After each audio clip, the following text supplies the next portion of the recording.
नमस्कार साथियों।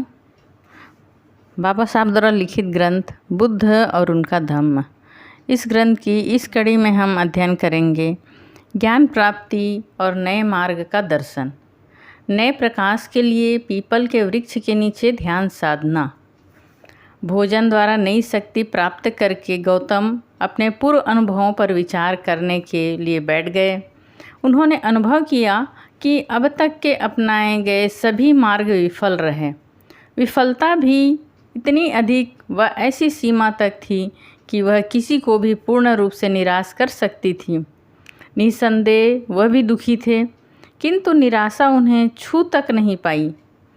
वह मार्ग को पा लेने के लिए सदा आशावान थे। यहाँ तक कि जिस दिन उन्होंने सुजाता की दी हुई खीर ग्रहण की थी, उस रात उन्होंने 5 स्वप्न देखे।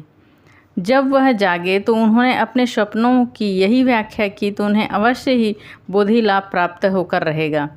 उन्होंने अपने भविष्य का पूर्वानुमान लगाने की भी कोशिश की। यह उन्होंने इस प्रकार किया कि जिस स्वर्ण पात्र में सुजाता की दासी उसके लिए खीर लाई थी, उन्होंने उस स्वर्ण पात्र को निरंजना नदी में यह कहकर फेंक दिया, यदि मुझे बोधि प्राप्त होने वाली है तो यह पात्र धारा के ऊपर की ओर जाए, अन्यथा नीचे की ओर जाए।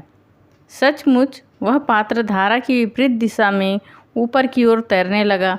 अंत में काल नाम के नागराज के भवन के पास जाकर पानी में डूब गया। पीपल के वृक्ष के नीचे ज्ञान की प्राप्ति। ध्यान साधना के समय के लिए गौतम ने इतना पर्याप्त भोजन इकट्ठा करके रख लिया जो 49 दिनों तक चल सके। मन को व्याकुल करने वाले अकुशल विचारों का मूलाच्छेद कर गौतम ने अपने भोजन ग्रहण करके शक्ति प्राप्त की। इस प्रकार उन्होंने समबुद्धि प्राप्त करने के लक्ष्य से ध्यान करने के लिए अपने को तैयार कर लिया। समबुद्धि प्राप्त करने के लिए गौतम को 7 सप्ताह तक लगातार ध्यान मग्न रहना पड़ा। उन्होंने अंतिम समबुद्धि को 4 चरण में प्राप्त कर लिया।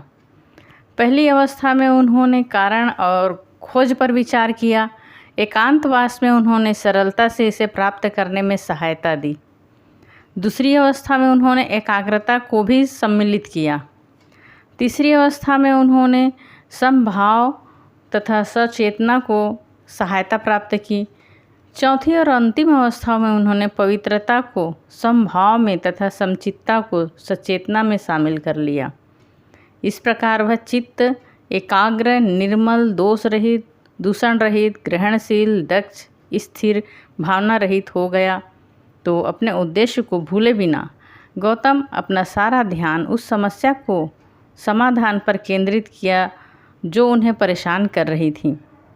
चौथे सप्ताह के अंतिम दिन की रात्रि में उन्होंने प्रकाश उत्पन्न हुआ। उन्होंने जान लिया कि उनके सामने 2 समस्याएं हैं।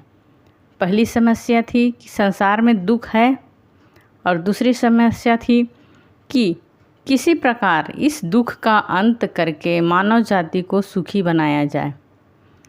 इस तरह 7 सप्ताह तक लगातार ध्यान करने के अंत में अंधकार विलीन हुआ, प्रकाश उत्पन्न हुआ, अविद्या दूर हुई, ज्ञान उत्पन्न हुआ। उन्हें एक नया मार्ग दिखाई दिया और उसके बाद सिद्धार्थ गौतम नए धम्म का आविष्कार करते हैं। जिस समय गौतम नए प्रकाश की प्राप्ति हेतु ध्यान लगाकर बैठे, उस समय वह साक्य दर्शन के प्रभाव में थे। उन्होंने विचार किया कि संसार में दुख और निराशा यथार्थ रूप में एक अकाट्य सत्य था, लेकिन गौतम की यह जानने की रुचि थी कि दुख को कैसे दूर किया जाए। साक्य दर्शन के पास इस प्रश्न का कोई उत्तर नहीं था, इसलिए उन्होंने अपना सारा ध्यान उसी एक प्रश्न को हल करने में लगाया कि दुख और निराशा को कैसे दूर किया जाए। स्वाभाविक तौर पर पहला प्रश्न तो उन्होंने अपने आप से पूछा, वह था उस दुख और निराशा के कौन से कारण हैं जिन्हें वह व्यक्ति भोगता है।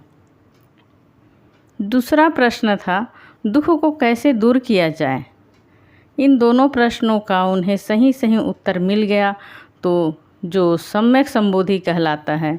इसी कारण से पीपल का वह वृक्ष जिसके नीचे बैठकर सिद्धार्थ गौतम ने ज्ञान प्राप्त किया वह बोधि वृक्ष कहलाता है। साथियों, आज की कड़ी में इतना ही। आज का ज्ञान अच्छा लगा तो प्लीज़ सब्सक्राइब कर लीजिए। आने वाली कड़ी आप तक पहुंचती रहे और शेयर करिए, लाइक करिए। धन्यवाद।